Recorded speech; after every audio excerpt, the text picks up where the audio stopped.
Oy vey, mates. I want you to read these documents that I'm going to supply in this video. Also, I'm going to have some images that you'll abstractly think about, but really do read these documents. You may have to press pause on the images. There's about 4, 5, 6 different slides with the text. Try to read it and make it out. It's about the Ullagulla Aquifer, which is the most prolific aquifer in all of North America. Please enjoy.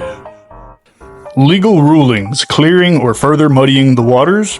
One who is confused about the geology of an aquifer might be forgiven also for trying to make its complex legal aspects more manageable through strong narrative, especially after delving into the documents about Texas water law. While laws about an individual's right to the water under his or her land would seem unambiguous at first glance, a closer look unravels to simplistic and understanding. Wording from the 1904 Supreme Court Rule of Capture opinion cites English common law precedent that a property owner may dig for water and apply all that is there found to his own purposes at his free will and pleasure. Any depletion of a neighbor's water would be recognized as a loss but not a legally actionable injury.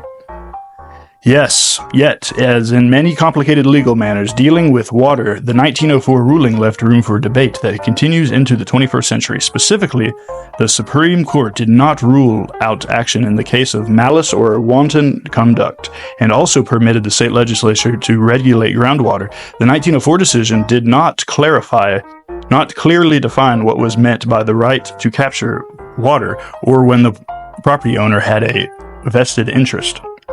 That is a consummated right that cannot be taken away without compensation. This is very small text. Thus, the 1904 ruling would seem to have violated a basic principle of common law, which holds that a person does not really have a right unless he or she has some means of seeking remedy when that right is threatened. This first set.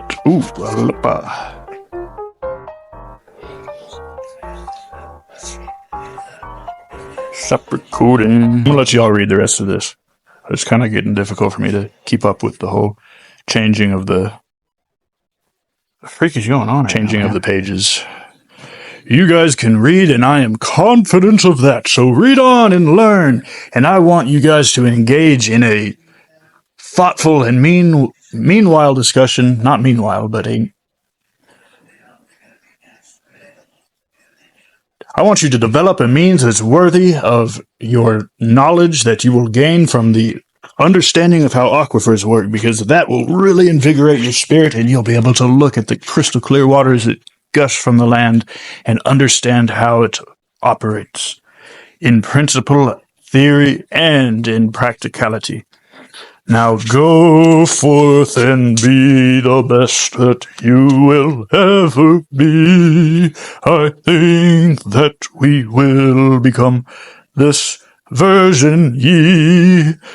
Oh, don't you want to scale above the mountain? But first you must fly through the bottoms of the valley. The valley floor is low and the sky is up above and there is water below. And I'm just describing a very earthly environment, and you've probably seen the same. I bet you if you were from Iraq, your name is Saddam Hussein. Saddam Hussein. Yeah, he's insane in the membrane. Hope you enjoyed. Conclusion: good guy, bad guy stories will persist in water policy. Landowners are greedy. Even if you want to disagree, I will turn the page to black sky night. Night. Let's make it day, with lots of piles and now vegetation, and now a metal building with a little bit of slope relief, and then more mounds of piles, and then a really large wolf tree, and then the end. That's all. that's all, folks. Hope you enjoyed, and I hope you learned and continue to learn, discuss, and read about the natural world that you live in. Oh,